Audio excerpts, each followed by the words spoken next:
მანამდე ჩაინიშნა, მაგრამ ეს სხვა პროცედურები არსებობს, რომელებაც უნდა გაიაროს სენატი და ჯერ მე არ ვიცი და უნდა გავიგო ზუსტად როგორი პროცედურები და უშუალოდ დაკავშირებული ის რომ ვთქვათ რომ ელსინკის კომისიის შეხვედრა ნიშნავს რომ ხვალ ზეგ მიღებული იქნება მეგობარის აქტი, მე მგონი რომ არ უნდა შევქნათ ასეთი მოლოდინები. ფაქტი არის რომ ქართული ოცნების ლიდერები არიან ისედაც უკვე ნაწილობრივ დასანქცირებული და ნაწილობრივ მაინც არის შედეგები უკვე ამაზე, იმიტომ საკმარისი არის რომ ვინმე სახელი იყოს გაჟღერებული ამ სანქციების კონტექსტში, რომ უკვე მოქმედებდეს ფინანსური და სხვა შეზღუდვები და უკვე ეტყობათ მართლაც მათ ამისი შედეგები. ვნახოთ როგორ წავა, ჩემი სათქმელი არ არის როგორი იქნება ხვალინდელი გადაწყვეტილებები თუ ზეგინდელი ამ მეგობარის აქტზე, მაგრამ ამან უკვე თავისი ნაწილობრივ როლი ითამაშა. მე ვისურვებდი სხვა რამეს, რომ მეგობარი აქტში დაბრუნდეს ის ნაწილი, რომელიც იყო ადრე და რომელიც პირდებოდა ქართველ ხალხს ხვალ როცა ჩვენ დავიბრუნებთ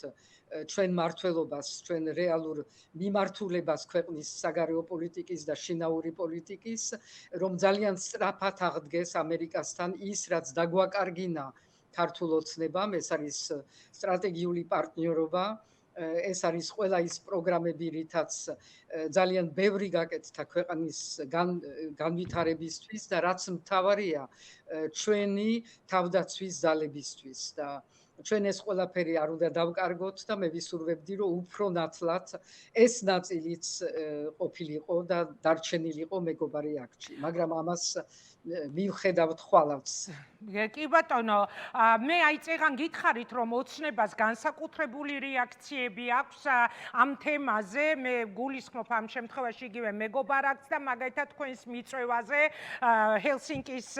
განცხადების წაკითხვის შემდეგ მით უმეტეს ალბათ უფრო მძიმე იყო მათი რეაქცია. თქვენებათვით მოკლედ დაგისვამთ ამ კითხვას, აი მაგალითად პაპუაშვილი პირდაპირ დაგესხათ თავის ჩვეულ სტილში და უკიდურესად შეურაცხმყოფელი ტონით სხვათა შორის მან თქვა რომ თქვენ სამშობლოს ღალატის ჩასადენად ჩახვედით ამერიკის შეერთებულ შტატებში, რომ თქვენ წარსდგებით იქ როგორც მოწმე, რათა დაუმტკიცოთ ამერიკელ ზოგიერთ სენატორს თუ კონგრესმენს, როგორი ცუდია თურმე თქვენი ქვეყანა და პაპუაშვილი ამბობდა სალომე ზურაბიშვილი არისო მაკეინის ინსტიტუტის სტიპენდიანტი და ჩვეულებრივად უცხოელებს ყავთ ხელფასზეო და ამაზე მეტი აგენტობა რა გინდათო და აქვე მაგალითად დავამატებდი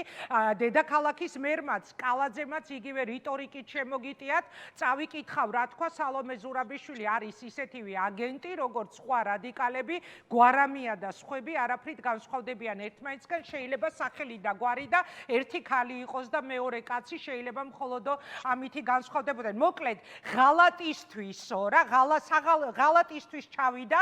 საქართველოს პრეზიდენტი სალომე ზურაბიშვილი და აი აქედან გამომდინარე როგორ ფიქრობთ, ეს შეფასებები ხომ არ მიგვანიშნებს რომ შესაძლოა თქვენს წინააღმდეგ სამართლებრივი ბრძოლაც კი გააჩაღონ ამ პირდაპირ თქვათ საპატიმროთი დაგემუქნო თუ მათთვის არასასურველი შედეგი დადგება, მაგალითად დაგადანაშაულონ მათივე ლოგიკით ღალატში. ერთი მე იმითი დავიწყებდი და გუპასუხებდი რომ როგორც ჩანს კალაძე ვერ ამსხვავებს ქალებს და კაცებს, რაღაცა შეეშალა. მეორე ვიტყოდი რომ როცა თვით მოღალატეები, ვინც მართლა უღალატა ქვეყნის მიმართულებას და ხალხის ნებას ვინც უღალატა და თავის კონსტიტუციას, სადაც წერია რომ ჩვენი მომავალი და ჩვენ ყველაფერი უნდა გავაკეთოთ იმისთვის რომ დავიცვათ ევროატლანტიკური ჩვენი მომავალი, ესენი ადამიანები არიან რომელზედაც ამაზე უნდა პასუხი გასცენ და როცა მოღალატეები შენ გადაშაულებენ მოღალატეობაში, ეს არის სიამაყის საფუძველი და არასირცხვილი.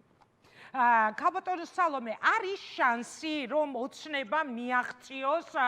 ურთიერთობების ნორმალიზებას, მაგალითად ტრამპის რეალობაში, ანუ რა განწყობები დაგხვდათ, ეხლა ახალი ჩასული ხართ მართალია, მაგრამ თქვენ მუდმივად გაქვთ კონტაქტი ჩვენ საერთაშორისო პარტნიორებთან, როგორც ევროპის მიმართულებით, ისე ამერიკის შეერთებული შტატების. აი, თქვენ როგორ ხედავთ, რა არის ეხლა განწყობები? აქვს შანსი ოცნებას და ივანიშვილს, რომ რაღაც მათთვის სასიკეთოდ შეცვალონ ეს დამოკიდებულება? მე მგონი რომ მე ჯერ ერთი ვერ ვხედავ ამის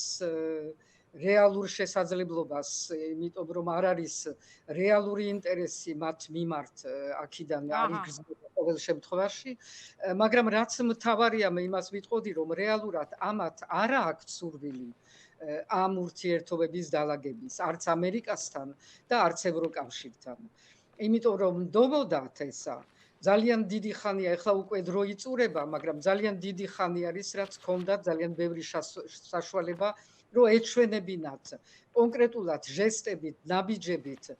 რომ მათ სურდათ დალაგება. ეს შეიძლება ყოფილიყო და ყველამ ვიცით, რამდენად მნიშვნელოვანი არის ტრამპის ადმინისტრაციისთვის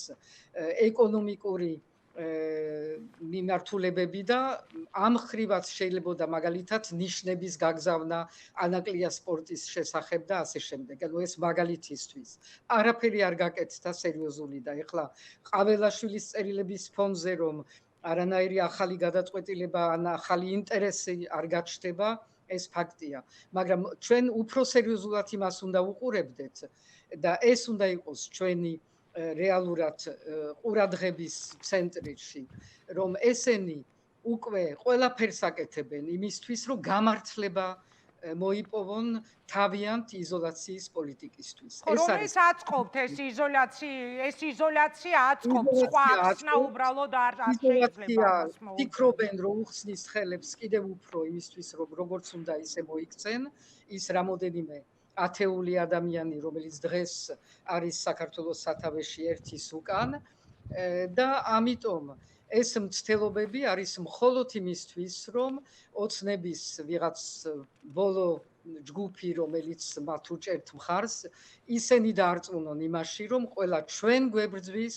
და რომ სხვების ბრალი არის ეს იზოლაცია, რომელიც რეალურად არის მათი გადაწყვეტილება და რომელსაც მიწყვებიან ნაბიჯ.